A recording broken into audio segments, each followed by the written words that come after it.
So this benefit of embodiment is one of my favorites, relaxing into constriction. Here's a story or two or three to describe what that means. A few years back, I was taking the 6-week course with Luis Mojica, somatic trauma therapist extraordinaire, beautiful human, beautiful soul, author of the new book, Food Therapy, that was just published a few weeks ago. I'm going to be listening to my audible version in the next day or two. But anyway, back in 2021, summer of 2021, I was in Luis's class, and this was my introduction to somatic exercises, trauma healing, learning about my nervous system. This was my introduction. And something called embodiment, which I wasn't really sure what that meant. I had been listening to Resmaa Menakem before that, so I had some interest in this area, but this was the first actual class that I took in this realm. So after the class was done, we had more, ongoing little continuation circles, and then he started a membership and so on. And I was in his world for a few years. But in those early days, he invited me to be on his podcast. And I told a story on the Holistic Life Navigation podcast about how I was in the kitchen one day and I was chopping onions. And as always, I hated chopping onions because my eyes would start to burn, my eyes would start to water, and it was this whole thing. And I'd be getting so upset, and I'd be turning on the exhaust fan and trying to crack a window and turning on water. There are all these different suggestions people have to get rid of the fumes from the onions. And I would do everything, wash my hands, splash water in my face, whatever. But it was always so uncomfortable. And after being in this space where we were talking about embodiment and we were talking about somatic awareness of bodily sensation, and we were talking, when we were doing all these different exercises and so on, intuitively, it just occurred to me, I think I can relax into this rather than go, oh my God, the onions, I think I can just and just relax my body. And so I did that. And the sensations, the burning, the tearing, subsided. And the reaction I was having just evaporated. I kept doing things like that. Actually, there was a time before this. The first time I remember doing something like this, I was in the shower and some shampoo got in my eye. So it was the same idea. And whatever it was, because of the space I was in and the practices I was doing at the time, I just thought, I think I can relax into this. And I did. And sure enough, the burning sensation from the shampoo getting in my eye, not only did it go away, I just kind of completely forgot it was even happening until a few minutes later when I was like, oh yeah, it went away. Like I forgot about it. So I thought that this, I guess you could call it a practice, or you could just call it a phenomenon of embodiment. I thought at first, when I first started doing this, I thought it was magic because I was literally melting headaches, melting any kind of little low-level discomfort or pain. I could melt it just by relaxing. Now, obviously, there are certain thresholds of pain and discomfort where this does not work because the pain is too intense. Like, for example, I've had my back go out, I've had my neck not go out, but get stiff, where it's painful to turn from one side to the other, where, you're wearing the heating pad and the neck, stabilizing your neck and all these different things. No, this is not going to necessarily eliminate a migraine or something serious that's higher up on that pain scale. If you've ever seen the pain scale that starts at 0 and goes all the way up to 10, 0 being no pain and 10 really being the most amount of pain that you can imagine.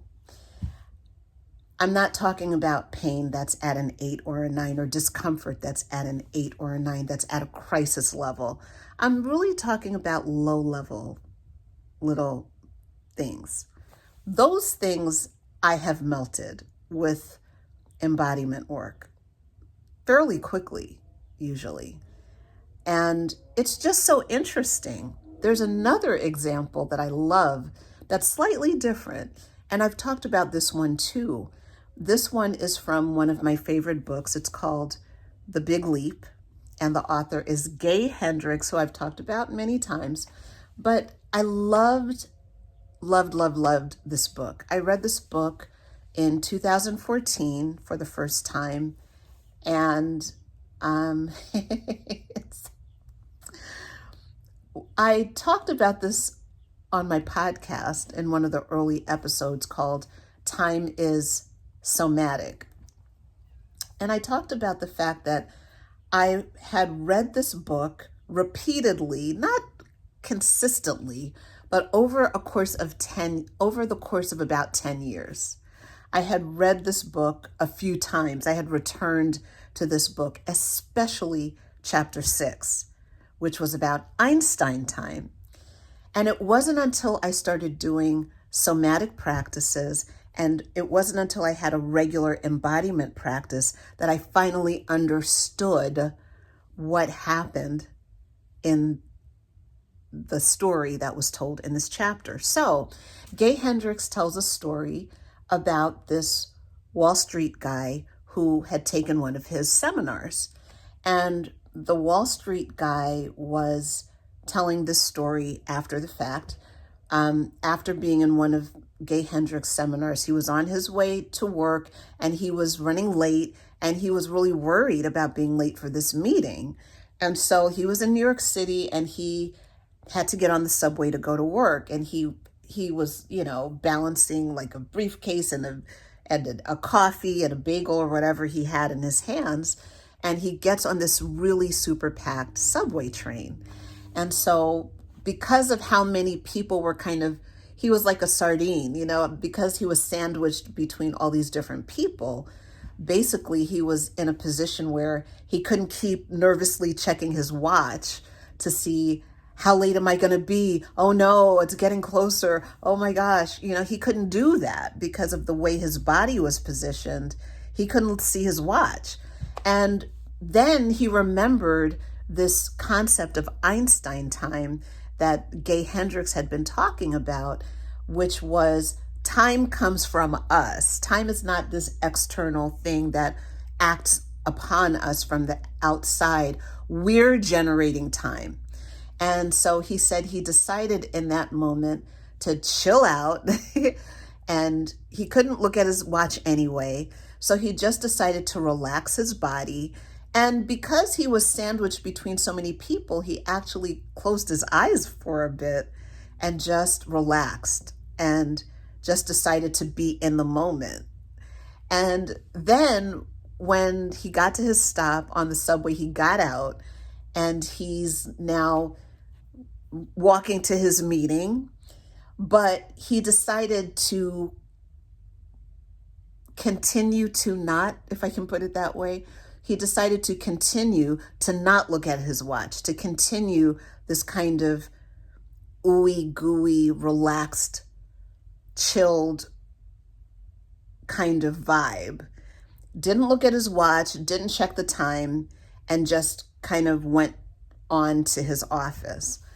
when he got to the office, instead of being late, which is where he started his journey, he was late when he started the journey and expected to be late. But when he arrived at the office, nobody else was in the conference room because he was the first one there. And it turned out that he was not only on time, but early. Now, this story, I was so, fascinated, enamored, curious about this story for a good 10 years. Every so often, I would go back and listen to that chapter again and try to figure out, what is he talking about? Like, how is this possible? How do you change your experience of time to that degree? And it wasn't until I introduced a personal understanding of embodiment, of noticing bodily sensation, and of being aware of a kind of somatic experience of life. It wasn't until then that I finally heard the click in my understanding when I went back to this chapter after being in Luisa's community. And I was like, oh, that's the somatic piece that I kept skipping over. Because there's a line in The Big Leap in chapter 6 where he says something like, he relaxed his body, or he relaxed his body, or he relaxed I think it says he relaxed his body, or he relaxed, or something like that. But there was some indication that this person chose not only to not look at his watch, but he chose to relax his body and be in the moment. Just enjoy the present moment. Something like that is what he said.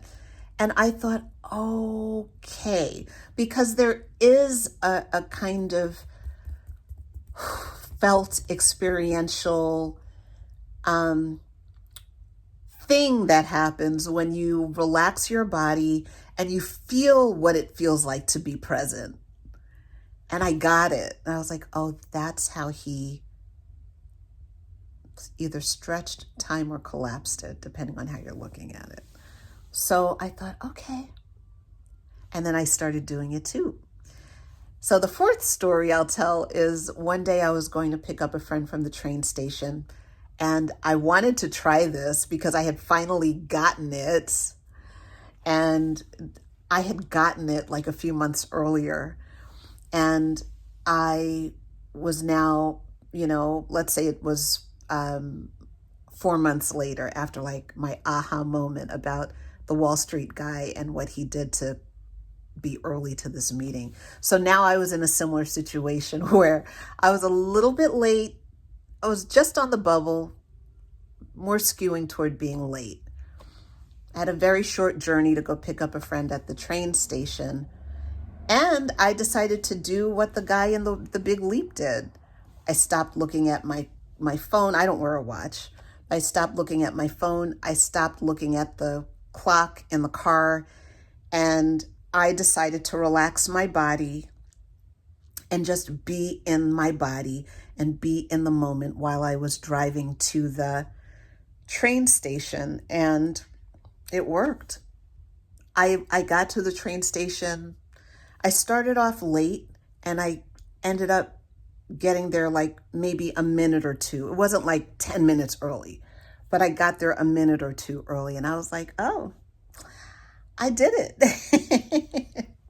So I put all of this under the umbrella of relaxing into constriction, because in each example, whether it's the shampoo in the eye or the chopping of the onions or running late and being in your body and not looking at the clock, in each of these examples, there's this kind of unwanted condition that you're starting off with, a kind of low-level unwanted condition that you're starting off with, and you're choosing to relax into it to morph your experience of it. And yeah, I've done this countless times with headaches and all kinds of different bodily conditions. What I'm experiencing now is slightly different. And I think because it's been more than 4 years, going on 5 years, I think what's happening now is as I practice this, I don't know if you call it a method or approach, or I don't know. As I do this thing of relaxing in the moment of where I would normally be focused on something unwanted, when I decide to relax in those moments, I'm noticing a kind of morphing. And so I'm trying to not challenge myself, but I'm trying to open up to the idea that I can relax into these moments of tension at higher and higher levels of intensity.